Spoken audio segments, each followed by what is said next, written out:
que Deus vai fazer, ou cheio de medo e preocupações com aquilo que está diante de você? Eu espero que você tenha uma imagem boa de Deus e que você esteja esperando coisas boas dele, porque eu creio que é isso que ele está planejando para você. Amém? Enche o seu coração de expectativa. O Deus da esperança nos enche de gozo e de paz no nosso crer, para que sejamos ricos de esperança pelo poder do Espírito Santo. É o que a palavra de Deus nos ensina, não é? Muito bem, gente. Se você tá entrando aí agora, ainda não me segue, clica aqui para me seguir. Clica aí, já vem andar conosco aqui de segunda a sexta às 8 da manhã. E aproveita, clica no sininho para avisar você sempre que a gente estiver ao vivo. E também entra aqui no grupo de WhatsApp, clica aqui no link, porque lá no grupo de WhatsApp você vai receber mensagens diárias exclusivas para quem está no grupo, tá bom? Glória a Deus por isso. E lembrando você que nesses últimos dias e ainda hoje a gente está fazendo um experimento na plataforma e nós não estamos aceitando doação do selinho. Então, se você quer doar para essa live, lembrando que as suas doações elas são usadas para a gente patrocinar a live, você pode fazer apenas pelo Pix. É o Pix que está aparecendo aí, pix@napresencadopai.com.br. É um e-mail, né? Um e-mail que está aí, pix@napresencadopai.com.br, porque não tem C cedilha. Também, mas você pode encontrar no link da bio também, eu acho, um link lá para você fazer o seu Pix se você quiser. Lá no link da bio você pode comprar esse devocional, tá bom? Essa camiseta, tá tudo lá, só você entrar. Lembrando que a gente acabou de lançar o devocional de 180 dias, olha aqui, 180 dias. Ele é o mesmo conteúdo desse aqui, tá bom? Só que eles são só 6 meses, para quem não começou em janeiro e quer começar agora em julho, dia 1º, nas férias. Então, dia 1º de julho até 31 de dezembro, ele é mais barato, mais fino, mas é o mesmo conteúdo. E você pode adquirir na loja também, você pode adquirir aí no Mercado Livre, na Shopee ou na Amazon, tá bom? Muito bem, o devocional do dia do nosso livro, o dia 20, seja abençoado e saudável. Não está dando muito foco, né? Anota aí, seja abençoado e saudável. Seja abençoado e saudável. Todo mundo escreve aí para mim. Você pode escrever aí, seja abençoado e saudável. E o pensamento do dia é: o Pai deseja abençoar você e lhe dar uma vida plena de saúde. Muito bem. Eu acho que a saúde é uma das maiores bênçãos que a gente pode ter na vida, não é? O que adianta ter dinheiro, estar doente? Poder fazer as coisas, mas não ter saúde para isso. É uma bênção muito grande. O versículo que está aqui hoje para você meditar é Mateus, capítulo 6, verso 31. Mateus, capítulo 6, verso 31 e 32, para quem estiver escrevendo, diz assim: portanto, não vos inquieteis, dizendo que comeremos, que beberemos, ou com que nos vestiremos, porque os gentios é que procuram todas essas coisas, pois vosso Pai Celeste sabe que necessitais de todas elas. Eu pergunto para você, se você é pai ou mãe, ou se você fosse um pai ou mãe, você gostaria de dar o melhor para os seus filhos? Você gostaria de vê-los saudáveis, abençoados e prósperos? Eu tenho certeza que sim. Muito mais o Senhor quer te abençoar. Muito mais o Senhor quer te ver próspero, saudável, curado, abençoado.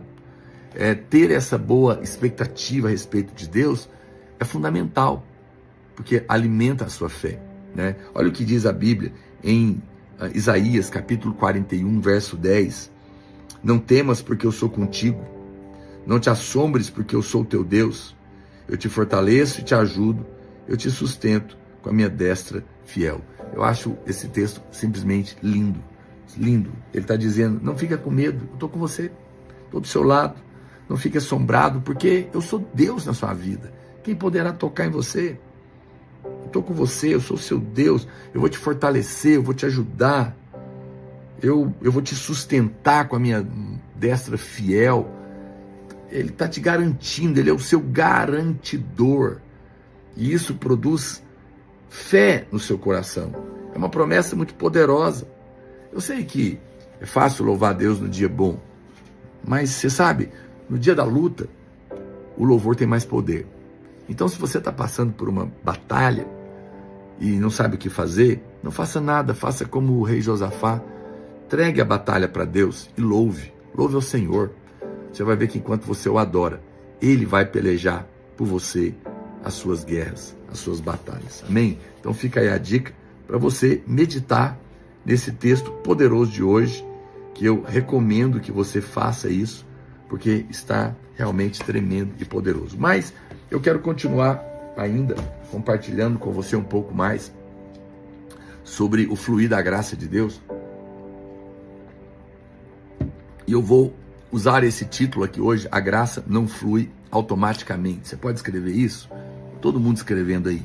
A graça não flui automaticamente. Consegue escrever para mim? A graça não flui automaticamente. Eu tenho falado, é porque nas outras lives, nas últimas, eu te falei que aonde tem fraqueza, tem graça, tem poder de Deus. Sua fraqueza atrai a Deus. No entanto, não é automático. Só porque você tem uma certa fraqueza, não significa que a graça vai fluir automaticamente. Compreende? Para fluir, você tem que fazer o quê? Você tem que trazer a fraqueza para Deus. Se você não trouxer a fraqueza para Deus, a graça não pode fluir.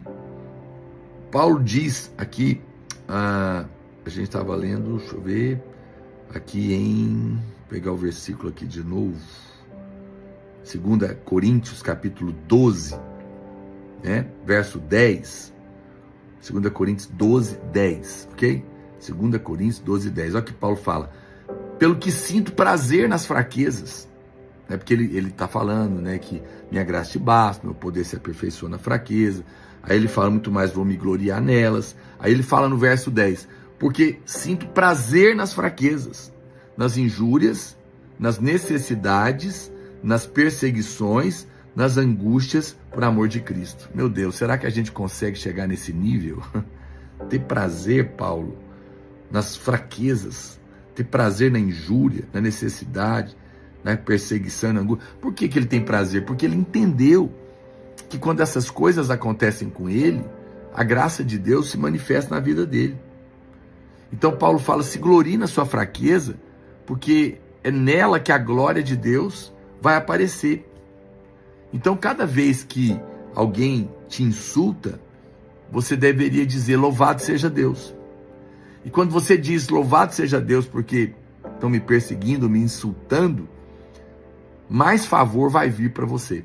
É isso que o apóstolo Paulo está dizendo. A Bíblia diz que quando você é insultado por causa de Cristo, o Espírito da glória de Deus repousa sobre você. Sabia disso? É o que está escrito aqui em 1 Pedro capítulo 4, verso 14. Deixa eu ver se eu coloco aqui para você.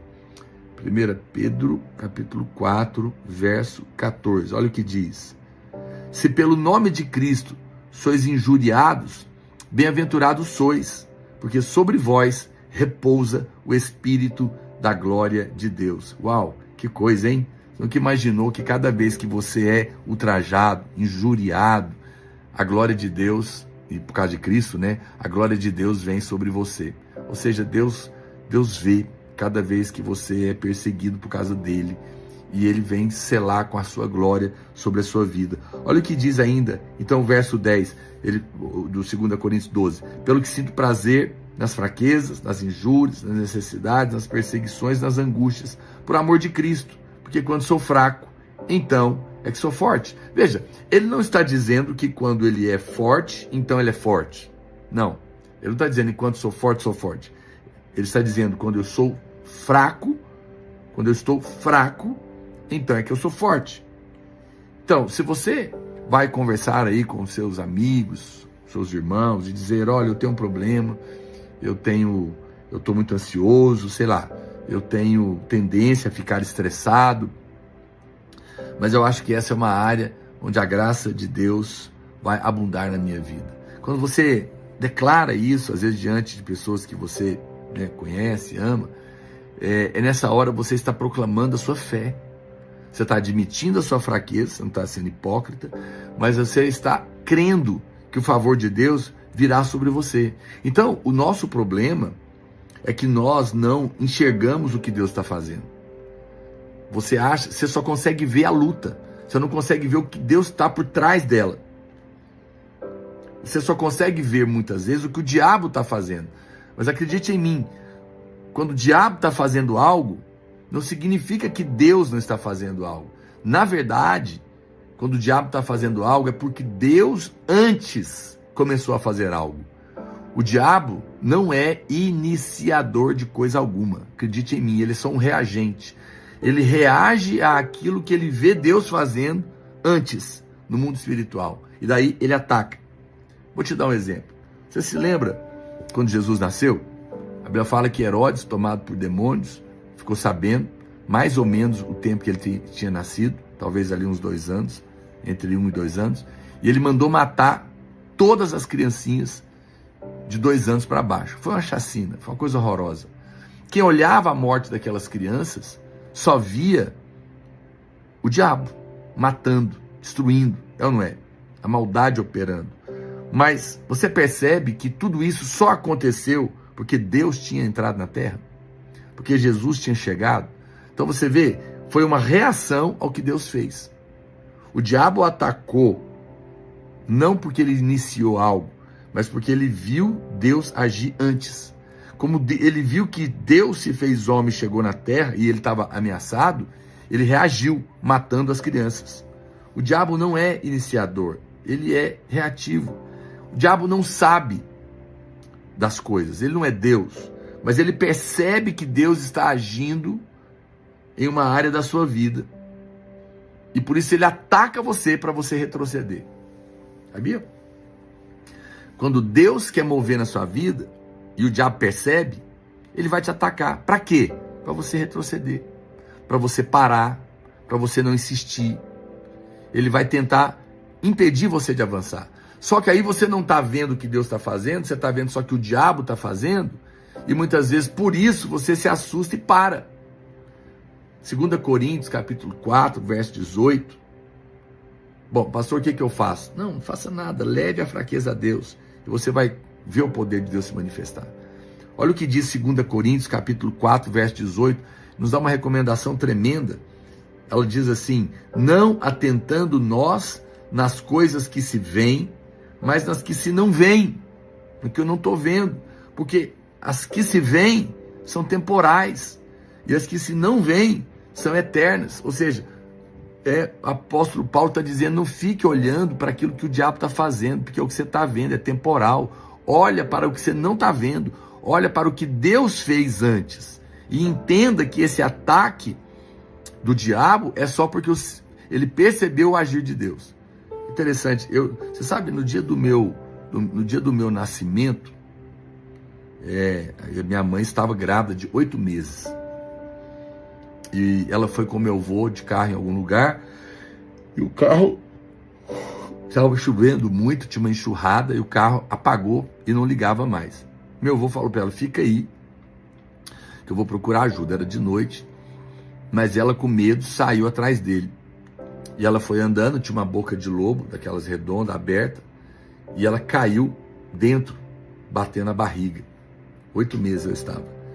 Naquela noite, ela ficou com medo e tal, arranhou, bateu a barriga, conseguiu sair, chegou na casa dela, se escondeu ali, à noite a bolsa estourou, e naquela noite eu nasci.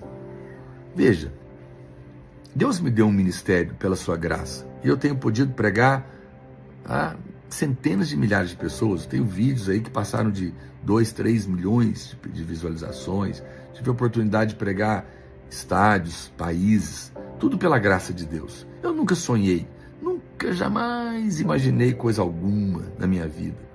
Mas você percebe que a Bíblia fala que Deus já havia me escolhido. E de alguma maneira, que a gente não sabe, o diabo percebeu alguma movimentação no céu, em volta do meu nascimento, e tentou me matar, para tentar impedir que eu pudesse hoje estar pregando onde eu já fui e onde eu estou. O pastor Aloysio, para quem não sabe, ele foi atropelado 3 vezes. 3 vezes ele foi atropelado por um carro. Imagina quantas vezes, quando ele era criança, né? Olha quantas vezes o diabo quis matar ele. Por que você acha? Olhando hoje a gente entende. Naquela altura a gente não imaginava, era uma criança pobre, de uma família pobre, não tinha futuro. Mas o diabo, de alguma maneira, tinha percebido a movimentação de anjos em volta dele. E por isso tentou matar ele. Você sabe que grandes homens de Deus na Bíblia são filhos de mulheres estéreis?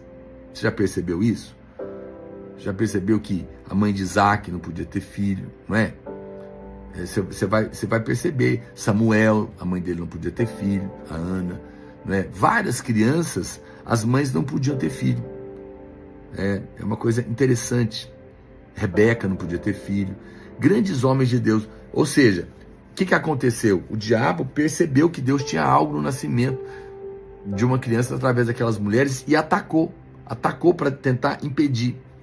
Então, deixa eu te falar algo hoje, nessa live. Se você está sendo atacado, creia. Isso significa que Deus já está fazendo algo grande na sua vida. Deus já está fazendo algo grande. Deus já antecipou. O inimigo não sabe, mas ele percebeu e por isso está atacando. Apenas fique firme, crendo nas promessas, sabendo que Deus está agindo. Amado, fique de olho na sua fraqueza, porque o poder de Deus vai se manifestar na sua vida, tá bom? Não retroceda, não se impressione com os ataques do diabo. Resista a ele e ele vai fugir de você. Porque se o diabo está te atacando, é porque ele percebeu que tem algo de Deus para acontecer na sua vida, né? É impressionante. Muitas vezes eu já percebi isso. Quantas vezes Deus está para fazer algo na minha vida e eu percebo o diabo me atacando para tentar me desanimar, me parar, né, me impedir. Mas maior é aquele que é por nós do que aquele que é contra nós. Muito bem. Pastor, qual é a postura que eu preciso ter? Seja pequeno aos seus próprios olhos. Seja pequeno aos seus próprios olhos. Vamos escrever essa frase? Todo mundo escrevendo aí. Seja pequeno aos seus próprios olhos. Pode escrever? Seja pequeno aos seus próprios olhos. Seja pequeno aos seus próprios olhos. Gente, se você não está me seguindo ainda, clica aqui embaixo, vem andar conosco, vem me seguir, clica aí no seguir, vem andar com a gente aqui de segunda a sexta às 8 da manhã, clica no link aqui, entra no grupo de WhatsApp para você receber mensagens exclusivas, o WhatsApp da grupo Na Presença do Pai, tá bom? E também clica no aviãozinho aqui, ó, convida 50 amigos para participar dessa live. Se você quer doar, fazer uma doação, ainda a gente não está recebendo o selo nesses últimos dias, estamos fazendo algo na plataforma. Então, a partir de amanhã a gente já volta ao normal, eu acredito. Então, mas por hoje você ainda pode fazer doação pelo Pix que está aparecendo aí. Tem uma chave Pix, pix@napresencadopai.com.br, é um e-mail, pix@napresencadopai.com.br, ou no link aí da bio, onde você também pode adquirir o livro. Olha só, você está sabendo que eu lancei um novo livro devocional, que na verdade é o mesmo conteúdo desse aqui, só que esse aqui é só 180 dias. Para você que não começou em janeiro, quer começar dia 1º de julho, você tem 6 meses, olha aí, atualizado, você vai estar com a gente, é mais barato, a gente mudou aqui a diagramação, a cor, mas o conteúdo é o mesmo. Você pode adquirir aqui no link da bio, ou no Mercado Livre, na Shopee, ou na Amazon, ou até na Livraria Leitura, tá bom? Gente, por que será que a gente sempre quer mostrar os pontos fortes para as pessoas, né? E não os defeitos? Certamente é porque nós pensamos que se elas virem os nossos defeitos e pontos fracos, elas vão nos rejeitar. Mas com Deus, e talvez rejeite mesmo, mas com Deus não funciona assim. Deus se sente atraído pelos nossos defeitos. Porque quando ele vê uma falha, ele quer ajudar. Você não é assim com seu filho, que você ama? Se você sabe que ele é fraco numa área, qual que é a tendência do pai e da mãe naquela área que o filho é fraco? É ir lá, pegar na mão, tentar ajudar, é ou não é? Muito mais Deus é com você. Você pode escrever essa frase aí para mim? Escreve essa frase aí para mim. Deus se sente atraído pelos meus defeitos. Consegue escrever? Deus se sente atraído pelos meus defeitos. Você sabe que o rei Saul, ele foi o primeiro rei de Israel. E ele chegou num ponto que se tornou uma pessoa orgulhosa, arrogante e rebelde contra as ordens de Deus. E mesmo assim, ele queria se promover. Esse foi o motivo da queda dele. Quando o profeta Samuel falou para ele que Deus tinha rejeitado ele, olha o que ele falou. 1 Samuel, capítulo 15, verso 30. Para quem estiver anotando aí, 1 Samuel, capítulo 15, verso 30. 1 Samuel 15, 30. Então disse Saul: pequei, honra-me, porém, agora diante dos anciãos do meu povo e diante de Israel, e volta comigo para que adore o Senhor teu Deus. Que coisa, ele está admitindo que pecou, está admitindo que errou e ainda assim está pedindo para ser honrado na frente do povo. Ou seja, ele estava cheio de si. O que aconteceu com o rei Saul? Aconteceu que houve um tempo que ele não era assim, ele mudou. Se você olhar a história dele na Bíblia, quando o profeta Samuel foi ao rei Saul e lhe disse que Deus havia tirado dele o reino, porque ele se rebelou contra Deus, Samuel falou algo para ele que conta essa mudança. Olha o que diz aqui em 1 Samuel, capítulo 15, versos 16 e 17. 1 Samuel 15, 16 e 17. Então disse Samuel a Saul: espera e te declararei o que o Senhor me disse esta noite. Respondeu-lhe Saul: fala. Prosseguiu Samuel: porventura, sendo tu pequeno aos teus olhos, olha só, sendo tu pequeno aos teus olhos, não foste por cabeça das tribos de Israel, e não te ungiu o Senhor rei sobre Israel?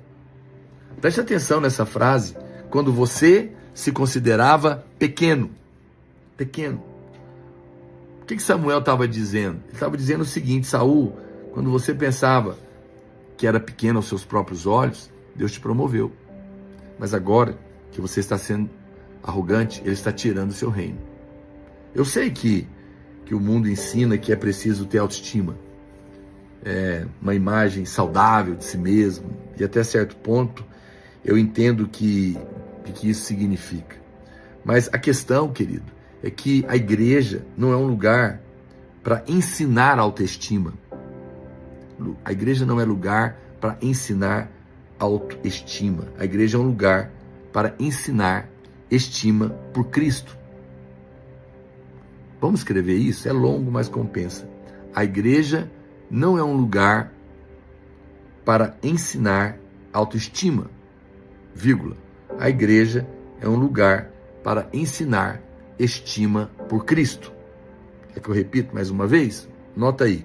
A igreja não é um lugar para ensinar autoestima, vírgula. A igreja é um lugar para ensinar estima por Cristo. É o contrário do mundo.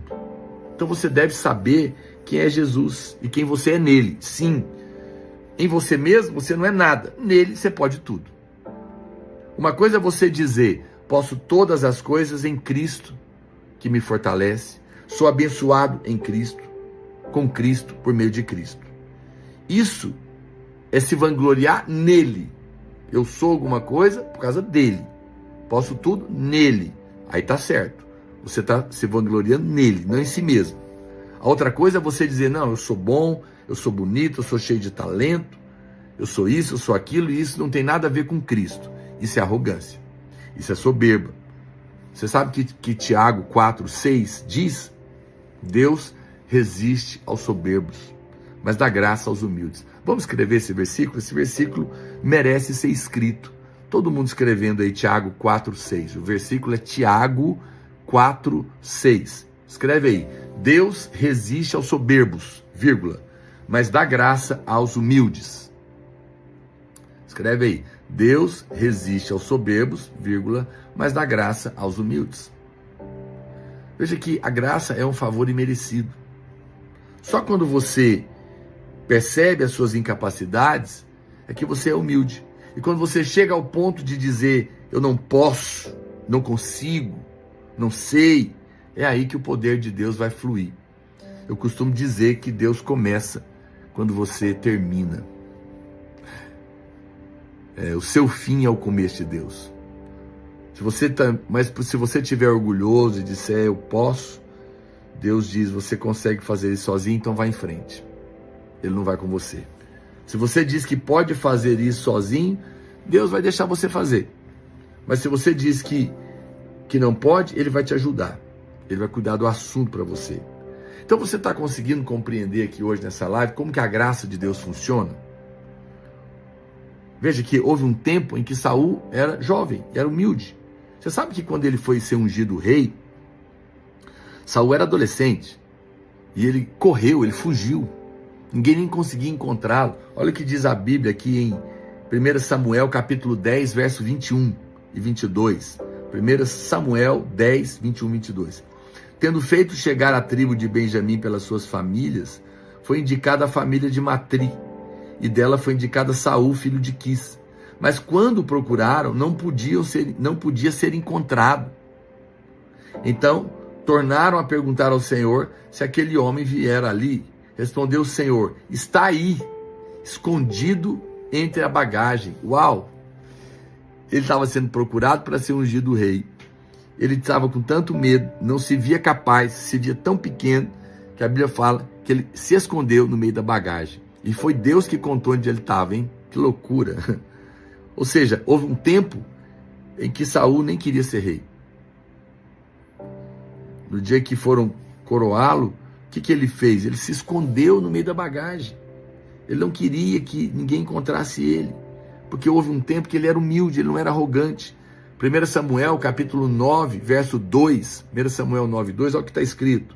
Tinha ele um filho, cujo nome era Saul, moço e tão belo, que entre os filhos de Israel não havia outro mais belo do que ele. Desde os ombros para cima, sobressaía a todo o povo. Interessante que na Bíblia a gente lê que Saul era humilde e também bonito. Mas ele era pequeno aos seus próprios olhos, considerava-se assim. Não era um orgulhoso. Foi por isso que Deus o promoveu. Ele não estava pensando nada de si mesmo. Querido, eu te dou um conselho hoje. Permaneça pequeno aos seus próprios olhos. Não se julgue grande. Mesmo que você já tenha tido sucesso, saiba que tudo foi Deus que fez por você. Mesmo quando você alcançar a meta, um sucesso extraordinário, lembra sempre que foi a graça de Jesus que te levou aí. Não caia desse lugar na sua arrogância. Não faça isso. Quando as pessoas aplaudirem você por alguma coisa, te dou um conselho. Lembre-se de que você é como aquele jumentinho que carregava Jesus. Ele sabia muito bem que os aplausos não eram para ele. Quando Deus te usar para fazer algo tremendo e poderoso, e as pessoas te aplaudirem, lembra, eu só estou carregando Jesus. O aplauso não é para mim, o aplauso é para ele. A Bíblia fala que Jesus, lá em Filipenses 2, 5, 10, se esvaziou. Vamos ler Filipenses capítulo 2, versos 5 ao 10. Filipenses, eu amo esse texto, eu quero encerrar com ele. Tende em vós o mesmo sentimento que houve também em Cristo Jesus. Pois ele, subsistindo em forma de Deus, não julgou como usurpação o ser igual a Deus. Antes, a si mesmo se esvaziou, assumindo a forma de servo, tornando-se em semelhança de homens e reconhecido em figura humana. A si mesmo se humilhou, tornando-se obediente até a morte e morte de cruz. Pelo que também Deus o exaltou sobremaneira, e lhe deu o nome que está acima de todo nome. E para que ao nome de Jesus se dobre todo o joelho nos céus e na terra e debaixo da terra, e toda língua confesse que Jesus Cristo é Senhor, para a glória de Deus Pai. Porque ele foi humilhado, ele foi exaltado. Porque ele se esvaziou, ele foi colocado no alto nível. E se você tiver o mesmo Espírito de Cristo hoje, se voltar para o Senhor, se dobrar, se esvaziar, Deus também vai exaltar você. Amém? Olha que coisa poderosa. Eu penso que você pode abençoar alguém com essa palavra hoje. Se você ainda quer cooperar, doar um Pix aí, tá aí o Pix. Hoje é só pelo Pix, napresencadopai.com.br, é um e-mail, tá bom? Se você não me segue, faça isso agora. Entra aqui para a gente andar junto.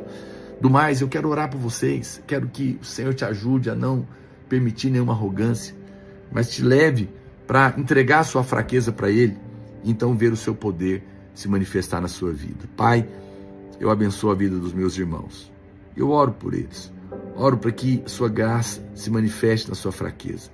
Que eles reconheçam a fraqueza e possam ver a manifestação do seu poder na vida de cada um deles, para a glória do seu nome. Amém? Querido, Deus te abençoe. Deixa um comentário aqui, pega o link, manda para todo mundo e até amanhã, se assim o Senhor nos permitir, no nome de Jesus. Fica na paz.